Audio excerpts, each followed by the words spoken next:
financing this COVID-19 pandemic and economy? Okay, well, firstly, there's two ways of financing it, as we've mentioned: budget support and non-budget support. Yeah, budget component, non-budget component.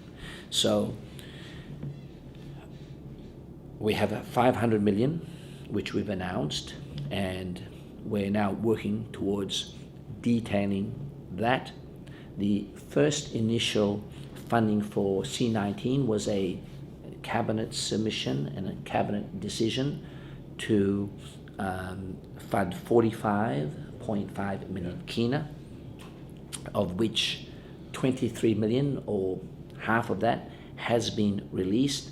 I know there's been some controversy, and there's been a lot of complaints that the payments have been slow.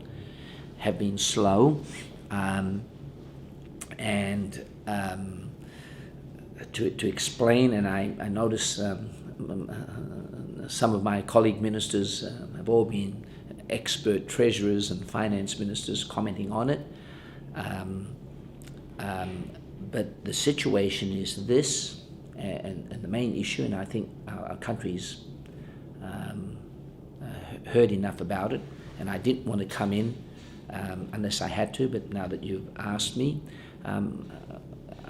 I think it was some 4 to 5 meetings ago of the Budget Management Committee, that was formerly chaired by the Chief Secretary, but is now chaired by the Prime Minister, and includes the 3 economic ministers, Treasury, Finance and Planning, together with our departmental heads. In fact, the restructure is a lot more effective. Now we can have ministers and departmental heads sitting down and dealing with some of these issues collectively. So anything that arises as a problem, we can discuss that face to face without having to write memos and making appointments to visit each other. We deal with that on a weekly basis every Tuesday. So and we've had 12 meetings of the Budget Management Committee, BMC 12. So back at about BMC 8, even 7, we had endorsed the issuance of warrants for the release of 10 million and then 13 million, a total of 23 million. And the warrants were issued very, very quickly. So in other words, Treasury had played its part in the payments process. After the warrants are issued, as you're aware, it then moves to Department of Finance, and it's then for them to then issue the checks. They issue the checks after the claims are provided to them by the sponsoring department, in this case, the Department of Health. But the Department of Health did not want and preferred to have the funds placed into a trust account. And the purpose of that is when funds are placed into a trust account, you can access those funds a lot easier and a lot quicker. And so clearly that's what we wanted, rapid disbursement under a C19 epidemic.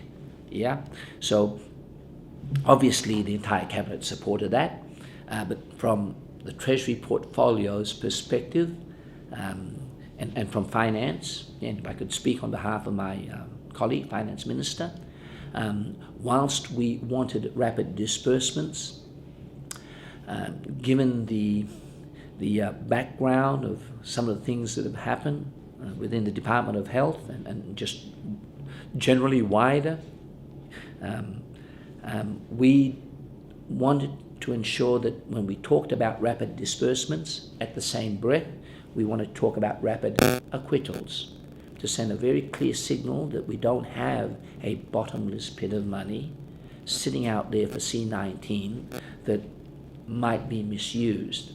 And since then, I'm not from the generation that goes and spends all the time in this Facebook, but I have staff that print screen and send things to me, and already, as you're all probably aware, there's serious allegations of misuse already of some of these funds. And whilst they're unsubstantiated allegations, from where I'm sitting, many times putting on my business cap, wanting to make sure that our funds are well looked after, I need to be aware of some of these.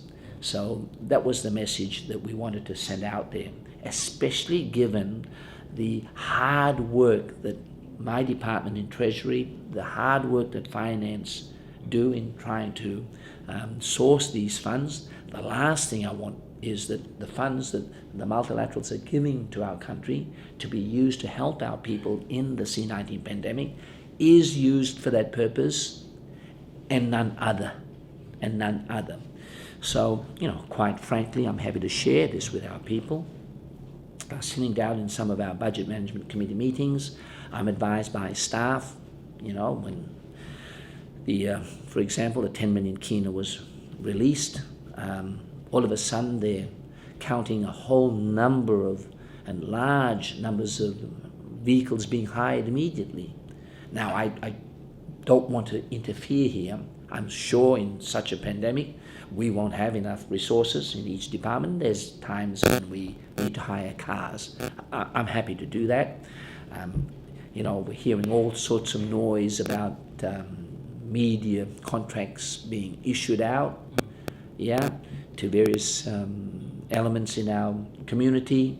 And whilst there is absolutely a need to ensure that our messaging goes out there as in accordance with World Health Organization recommendations, sometimes I sit back and have a look at it and I ask myself, are these the priorities, hire cars and media plans, or are our priorities ensuring that PPEs, personal protective equipment, gets out there?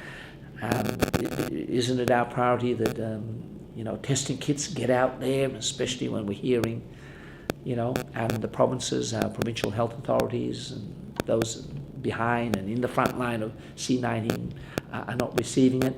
I sit back as treasurer and I try to understand the problem, and I'm not one to interfere, but I'm on standby to step in if I feel things are not working the way they should be. I'm even happy to go out and be a little bit vocal, though I must remind myself these days I'm a member of the government, no longer in the opposition, and so I monitor these things, and I just want to make sure that we're all doing the things we should be doing. The money is spent on the things that it should be spent on. I just thought that you raised